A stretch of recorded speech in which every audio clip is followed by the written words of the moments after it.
الحمد للہ رب العالمین والصلاة والسلام علی سید الانبیاء والمرسلین اما بعد فاعوذ باللہ من الشیطان الرجیم بسم اللہ الرحمن الرحیم پڑھیے الصلاة والسلام علیک یا سیدی یا رسول اللہ وعلی آلک واصحابک یا حبیب اللہ۔ فرمان آخری نبی صلی اللہ تعالی علیہ وآلہ وسلم ہے کہ جس نے مجھ پر دن بھر میں 50 مرتبہ درود پاک پڑھا اور اس کی عادت بنا لی، معمول بنا لیا، اللہ تبارک و تعالیٰ کے نبی صلی اللہ تعالیٰ علیہ وآلہ وسلم کل قیامت کے دن میدان محشر میں اس سے مصافحہ فرمائے، یعنی سلام لے کے آتے ہیں۔ اور اس ہاتھ ملانا رسول ذیشان، آپ کا ید اللہ والا ہاتھ جس کے ساتھ لگ جائے اس کو جہنم کی آگ کبھی نہیں چھو سکتی، یہ ہمارا یقین ہے۔ تو اس لیے ہم اپنی زندگی میں معمول بنا لے کہ درود پاک پڑھتے رہیں گے۔ صلو علی الحبیب صلی اللہ تعالی علی محمد صلی اللہ علیہ وآلہ وسلم۔ یا ایھا الذین آمنوا کتب علیکم الصیام کما کتب علی الذین من قبلکم لعلکم تتقون۔ یا ایھا الذین آمنوا کتب علیکم الصیام، اے ایمان والو تم پر روزے فرض کیے گئے ہیں۔ اچھا، روزے تو فرض ہیں، اس سے پہلے اللہ تبارک و تعالیٰ نے کئی آیات کے اندر جہاں پہ نماز کا حکم دیا، زکوٰۃ کا حکم دیا اور دیگر ایسے اعمال جس کا حکم رب تبارک و تعالیٰ نے اس امت کو ارشاد فرمایا، تو اس سے پہلے یا ایھا الذین آمنوا، اچھا یا ایھا الذین آمنوا یہ خطاب، یہ لقب اس امت کا خاصہ ہے، جہاں اللہ تبارک و تعالیٰ نے بھلے اس امت کو من سلوہ نہیں ملا، بھلے اس امت کے لیے اور ایسے انعام و اکرامات جو ہم بنی اسرائیل کے واقعات میں پڑھتے اور سنتے ہیں وہ والے انعام نہیں ہوئے، لیکن جہاں اتنے انعام و اکرام اور اتنے تحائف اللہ تبارک و تعالیٰ نے اس امت کو دیے، بھلے وہ 5 نمازوں کی صورت میں ہوں، بھلے وہ کتاب اللہ قرآن مجید کی صورت میں ہوں، جہاں اتنے تحفے اللہ تبارک و تعالیٰ نے اس امت کو دیے نا، ان تحفوں میں سے ایک تحفہ، اور ایک تحفہ یہ بلند تحفہ، بڑا تحفہ، بہت مرتبہ تحفہ، وہ یہ ہے کہ اللہ تبارک و تعالیٰ نے اس امت کو ایمان والوں کے خطاب سے نوازا۔ یہ جہاں جہاں یا ایھا الذین آمنوا آئے گا نا،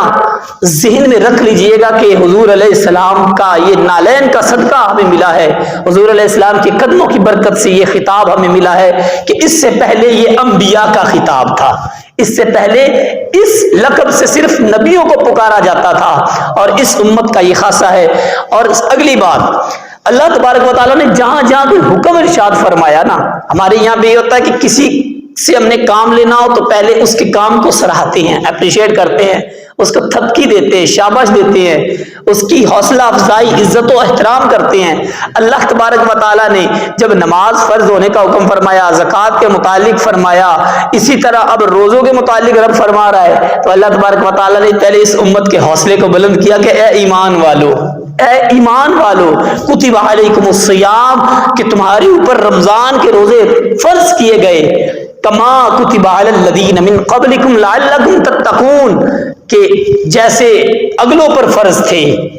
اس سے پہلی امتوں پر، اور تم پرہیزگاری کو پہنچو۔ اب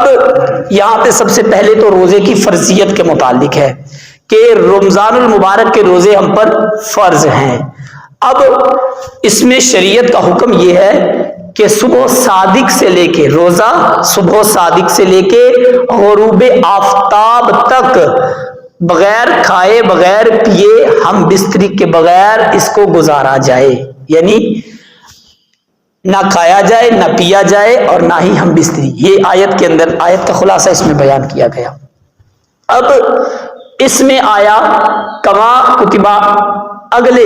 یعنی پچھلی امتیں جتنی بھی گزری ہیں یہ سب پر روزے فرض ہیں۔ اس سے پتہ چلا کہ رمضان المبارک کے روزے یہ قدیمی عبادت ہے، یہ ساری امتوں پر فرض ہوئے ہیں. حضرت آدم علیہ نبینا علیہ السلام سے لے کر تمام شریعتوں پر روزے فرض تھے. وہ الگ بات ہے کہ ہر امت کے روزے، ان کے دن، ایام اور ان کے اوقات الگ الگ تھے. اس شریعت کے اندر جو روزے فرض ہوئے وہ 10 شعبان المعظم 2 ہجری کو 10 شعبان المعظم 2 ہجری کو مسلمانوں پر روزے فرض کیے گئے. اب